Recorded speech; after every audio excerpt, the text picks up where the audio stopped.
ورحمة الله. نحمد الله تعالى ونصلي على رسوله الكريم. أما بعد، أعوذ بالله من الشيطان الرجيم. بسم الله الرحمن الرحيم. قال يا أبت هذا تأويل رؤياي من قبل قد جعلها ربي حقا وقد أحسن بي إذ أخرجني من السجن. صدق الله العظيم. কথা আসলে আমি এই মুহূর্তে যত কম বলবো তত ভালো। আমার মহিবীর এবং যারা আমার এই দীর্ঘ 3 বছরের কারা যন্ত্রণা, কারা ভোগ, এই দুঃখ দুর্দশার যাতাকল থেকে মুক্ত করার জন্য অহর্নিশ ছুটেছেন, তারা তাদের সাথে সবটুকু ব্যয় করেছেন এবং আমরা আমাদের এই দুঃখ কষ্টের চরম পর্যায়েও বাইরে যারা দৌড়ঝাঁপ করতেছেন তাদের কষ্টটা অনুভব করেছে। যখন একদিন শুনতাম যে আজকে জামিন হওয়ার কথা, মাহফুজ সাহেবের মতো মানুষ একজনের তালিকে গিয়ে ঘন্টার পর ঘন্টা দাঁড়ায় থাকছে, দেখা করার সুযোগ পায় না। এই কথাগুলো যখন শুনতাম হৃদয়টা জমে মুছতে যেত। গোটা আলেম সমাজকে কতটা কেউ প্রতিপন্নতে করা হয়েছে বা আল্লাহ রাব্বুল আলামিনের কাছে আমি এর বিচার চাই, আর কারো কাছে না। কথা তো আসলে বলি, আগেও যে বলেছি হয়তো বলার মধ্যে অনেক ভুল ত্রুটি ছিল, বলার আন্দাজ, বলার ধন সলিকা ছিল না। অনেক সময় বলতে গিয়ে হয়তো যেভাবে বিনয়ের সাথে বলা দরকার সবসময় হয়তো আমরা বিনয়ের সাথে বলতে পারি নাই। আমাদের দুঃখ কষ্টগুলো অনেক সময় আমাদের মুখের ক্ষোভের ভাষায় প্রকাশ পেয়েছে, এগুলো আমাদের ভুল। কিন্তু একটা কথা কখনো বলছি এবং এই 3 বছর কারা ভোগ করার মধ্যে থেকে অনুভব করেছে এবং আজকেও বলছি যে আসলে সব কথা আমরা সবসময় খুব সুখে বলি না। আমাদের যদি খুব বলতে মনে চায় সেজন্য বলি না, তা না, সেজন্য বলি বলতে মনে চায়, বলতে সুখ লাগে, আনন্দ লাগে, এই জন্যই সব কথা বলি না। আমি বুঝতেছি যে আমি কারাগারের প্রত্যক্ষ কারামুক্ত হয়েছি, আর পরোক্ষ ভাবে কারাগারের শৃঙ্খল এখনো আমাকে তাড়া করে দিচ্ছে। আমি সব জানি, সব বুঝতেছি যে আমি এখন কোন পর্যায়ে দাঁড়িয়ে আছি, কোন দেশে বসবাস করতেছি। এই দেশের সার্বিক পরিস্থিতি সম্মুখ না হলেও যথেষ্ট অনুভূতি সেই ব্যাপারে আমার আছে। তবে একটা কথা কি, অনেক সময় মনে হয় এরকম, যখন ইসলাম, আল্লাহ, রাসূল এবং আলেম ওলামাদের সঙ্গে তাচ্ছিল্যপূর্ণ আচরণগুলো যখন দেখি, তখন নিজের পরিণামের কথা আর ভাবতে ভালো লাগে না। নিজের কি হবে সেটা ভাবতে আর ভালো লাগে না, এজন্য বলে দিই। জানি না আগামীতে আমি কতদিন এভাবে নীরব থাকতে পারবো, আমি জানি না। আমি বলতে পারি না যদি এভাবেই আমাদের আলেম ওলামাদের সাথে আচরণ করা হয়, আমি আমাকে কোরবানি করে দেন বা কোরবানি করেছেন, কি করবেন, কি করবেন, কতটুকু করবেন আমি জানি না। তবে মনে রাখবেন, ওলামায়ে কেরামের সম্মান, মর্যাদা, ইসলাম এবং আলেম, ইসলামপন্থী, ইসলামের ধারক পালক যারা, এদেশে যারা ইসলামকে ভালোবাসে, তাদেরকে নিয়ে ছিনিমিনি খেলা হবে আর এভাবেই আমরা নীরবতা পালন করে যাব, এটা ইনশাআল্লাহ হবে না। একটা জিনিস কি মনে রাখবেন, যে কিছু মানুষকে আল্লাহ পাক রব্বুল আলামিন সর্বযোগী তৈরি করেন যে তারা কিছুটা ঝুঁকি নিয়ে সামনে অগ্রসর হয়। সমস্যাটা যেখানে হয়, যেই কারণটায় আমাদের কিছু মানুষের জন্য এবারের কষ্টটা, নির্যাতনটা একটু বেশি মাত্রায়, বেশি চাপ আমাদের উপর প্রয়োগ করেছে, যে জিনিসটা সেটা আমি বলে কথা শেষ করতেছি। অনেক সময় আমাদের মধ্যে পর্যালোচনা হতো কারাগারে যে আমরা এই কয়েকজন আমাদেরকে কি পাইল, আমাদের যে কত বড় বড় হুজুররা আছে বাংলাদেশে, কিন্তু আমাদেরকে এরকম ভাবে ধরতে কেন? সাধারণত একটা সুন্দর একটা দৃষ্টান্ত দিতেন কথা আলোচনার মধ্যে, আমার এই দৃষ্টান্ত খুব পছন্দ হয়েছে।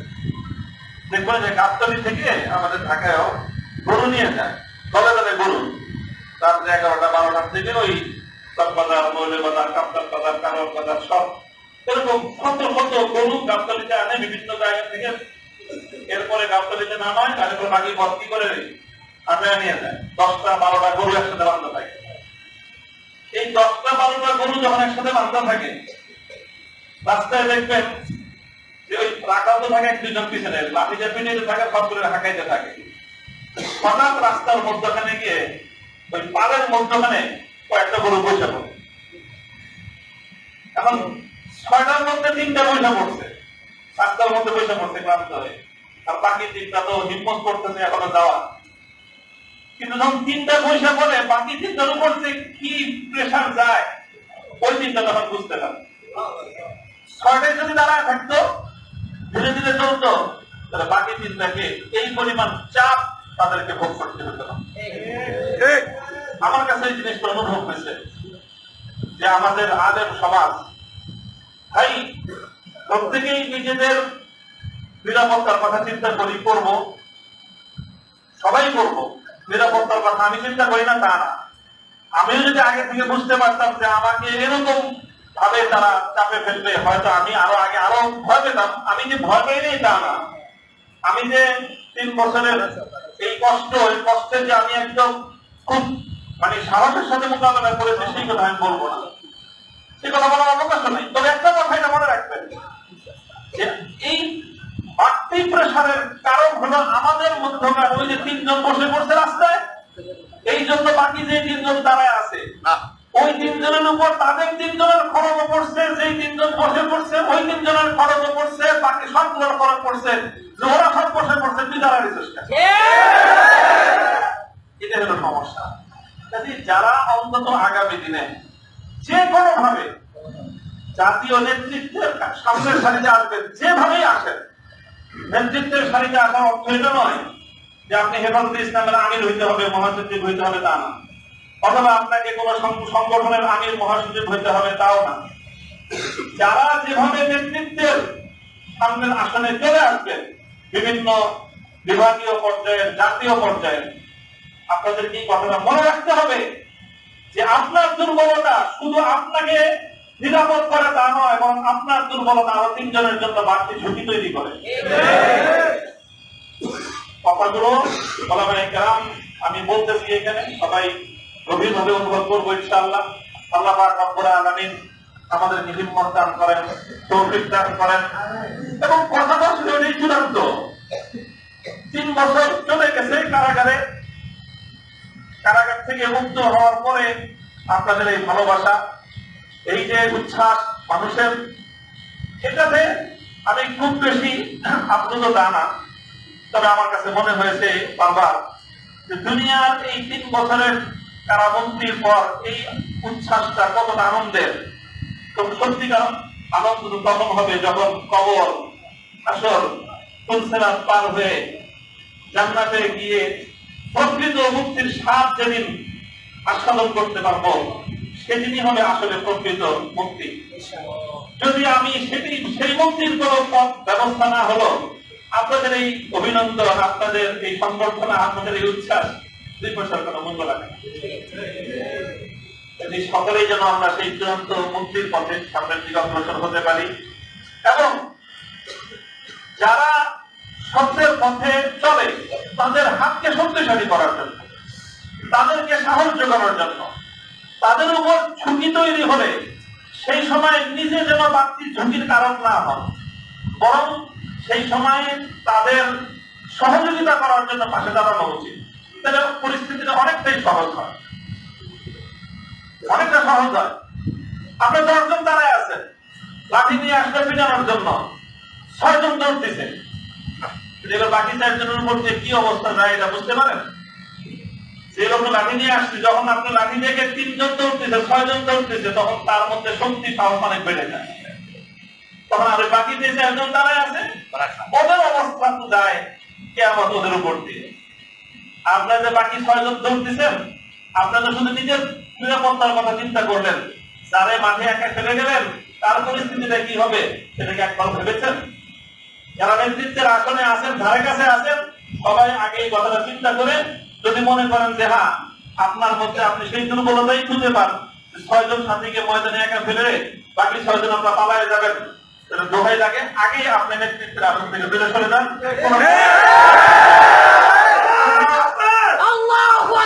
কোথাও অনেক দিনের ক্ষেত্রে অনেক রাস্তা আছে, আপনি ইসলাম অফিসের জন্য খানকা করেন, আমরা ইনশাআল্লাহ আপনাদেরকে বায়াত করি। আপনি আরো অনেক কোন ক্ষেত্রের ময়দান আছে। আপনি যখনই নেতৃত্বের কোন একটা জায়গায় থাকবেন, তখন আপনাকে মনে রাখতে হবে যে আপনি হয় বাতিলের মোকাবেলা করবেন, আর না হয় আপনি আপনার সাথীর জন্য আরো বড় কষ্টের কারণ হয়ে যাবেন। কোনটা আমি হব আপনি হব সেটা আমাদের বিবেচনা করা উচিত। আল্লাহ পাক রব্বুল আলামিন আমাদেরকে তৌফিক দান করেন। যারা সাথীরা আমরা ছিলাম একসাথে কারাগারে, কারাগারে থাকার মধ্য দিয়েও আমাদের মধ্যে এক ধরনের আত্মার বন্ধন তৈরি হয়েছে। আমরা আশা করি, আমি ব্যক্তিগতভাবে বিশ্বাস করি যে আমাদের এই বন্ধনটা আগামী দিনে ইনশাআল্লাহ ইসলামী নেতৃত্বের অঙ্গনে একটা সংহত মজবুত ইসলামী নেতৃত্ব উপহার দেবে।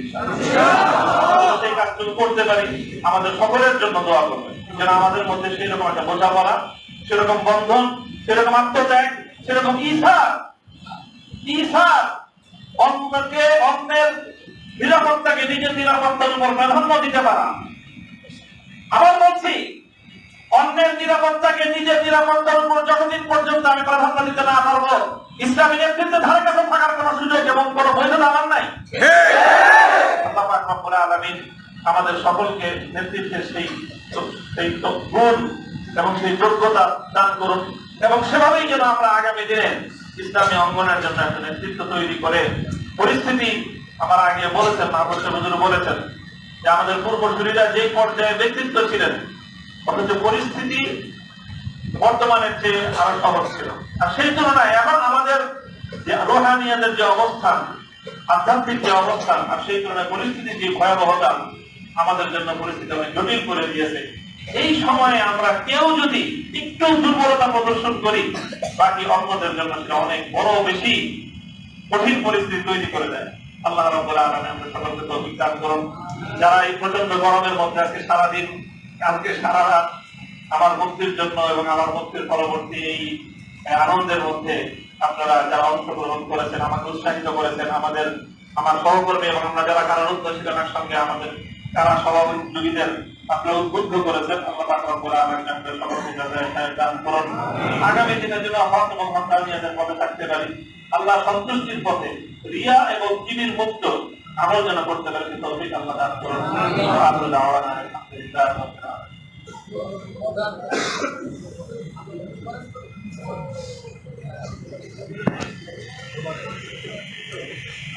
اللهم صل على محمد وعلى آل محمد كما صليت على إبراهيم وعلى آل إبراهيم إنك حميد مجيد. اللهم صل على محمد النبي الأمي وعلى آله وسلم تسليما. ربنا آتنا في الدنيا حسنة وفي الآخرة حسنة وقنا عذاب النار.